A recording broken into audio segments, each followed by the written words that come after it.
le premier ministre Ousmane Sonko avait affirmé en 2023 que Macky Sall instrumentalisait la justice. Pourquoi utilise-t-il aujourd'hui les mêmes méthodes contre l'opposition? Alors, c'est une question très intéressante. Et à chaque fois qu'un opposant a été ici, bon, il a accusé le pouvoir en place d'être dans l'instrumentalisation de la justice. Mais là, je vais dire un truc. C'est qu'Ousmane Sonko a fait au Sénégal. Quiconque l'aurait fait en Afrique aurait passé quasiment le reste de sa vie en prison. Ousmane Sonko a accusé le président de la République, a menacé le président de la République de mort à Kermassar. Et moi, je suis factuel à chaque fois. Il a dit à Guédiawaye, c'était au stade Amadou Barry, je pense, lors d'un meeting du PUR, je crois, qu'il faut traîner Macky Sall comme Samuel Doe. Et pour les plus jeunes, qui était Samuel Doe? C'est le président du Libéria qu'on a traîné hors du palais, qu'on a égorgé, qu'on a découpé, qu'on a dépiécé. Donc il avait menacé de faire ça à Macky Sall. Il avait accusé le juge Maham Diallo, il avait traité de lâche. Il a insulté le haut commandement de la gendarmerie de l'époque, il a insulté des magistrats, il a outragé tout le monde. Il a accusé tout le monde de quoi que ce soit. Et il n'est pas allé en tôle. Et voilà. Donc, du coup, ces partisans, dont beaucoup étaient aux impôts des fonctionnaires, ils passaient la journée, la soirée dans les médias en train de critiquer le président, Macky Sall et son gouvernement. Et le lendemain, ils allaient au bureau. Personne n'était viré. Bassirou Faye, il était aux impôts. Il était dans les médias, non, tout le temps. Le lendemain, il allait à son bureau aux impôts. Personne ne l'avait viré. Aujourd'hui, ces gens ont viré 30 814 personnes de l'administration. 30 814 personnes en considérant qu'en fait, c'est des gens de la paire. Aujourd'hui, Abdounger est en prison. Personne ne sait pourquoi il est en prison. Aujourd'hui, des ministres sont en tôle alors que leur nom ne figure pas sur le rapport de la Cour des comptes. Excusez-moi, est-ce que vous pouvez nous dire qui est Abdounger et qu'est-ce qu'il a mené en tôle? Alors, Abdounger, Khaled Boundaoula, Djougé Fimou Djogé, Nyo. Dis-le en français, parce que vu que les Sénégalais connaissent Abdounger, il faut que les Africains puissent savoir. Abdounger, c'est un jeune, il a moins de 30 ans, je pense qu'il a 24-25 ans. Un jeune qui est venu à Dakar, qui est un tailleur, et qui a décidé de se politiser, pour revenir à ce que je disais tout à l'heure, qui considère que ce qui se passe dans son pays est important. Ce qui se passe dans son pays l'intéresse et l'interpelle, et il a commencé à donner son avis dans les médias de manière respectueuse. Il n'a jamais insulté personne. Il se trouve qu'il est tellement pertinent et percutant qu'il a commencé à déranger le pouvoir en place.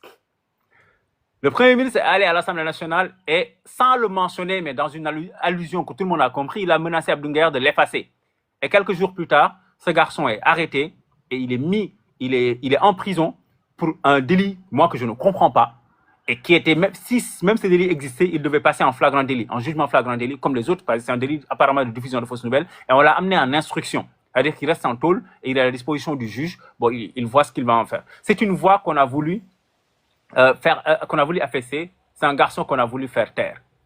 Aujourd'hui, il y a 5 ministres, dont certains sont en prison, pour un rapport de la Cour des comptes dans lequel, et je précise, dans lequel leur nom ne figure pas.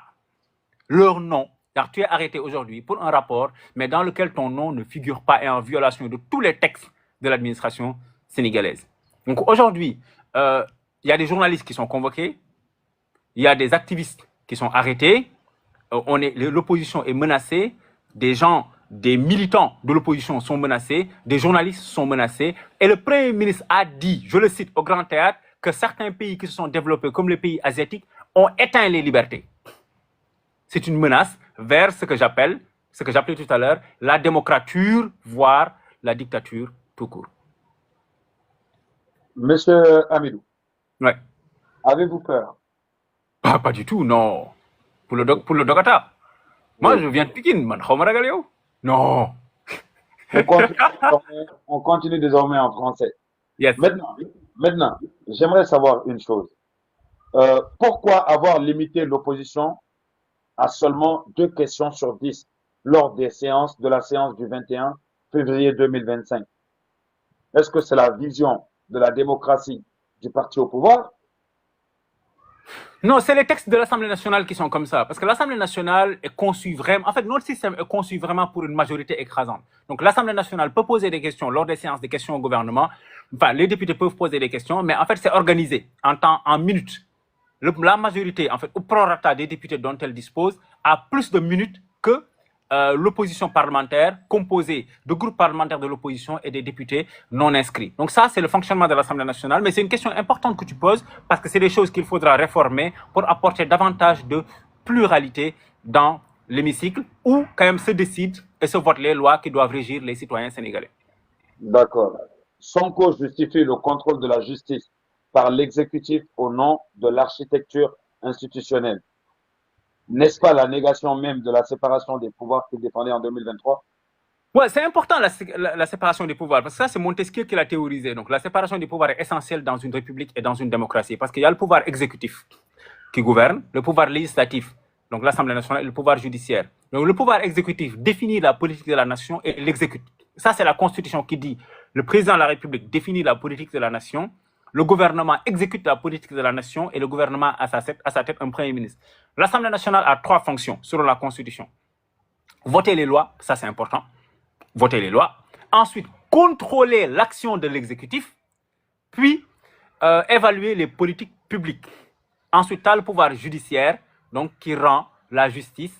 Donc, l'Assemblée nationale vote des lois et contrôle l'exécution de ces lois et la justice, donc le pouvoir judiciaire, rend la justice et applique les lois que l'Assemblée nationale a votées. Vous voyez comment on a charpenté ça.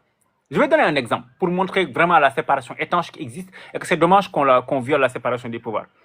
Vous savez que le gouvernement ne peut pas écrire une lettre au président de l'Assemblée nationale. C'est interdit.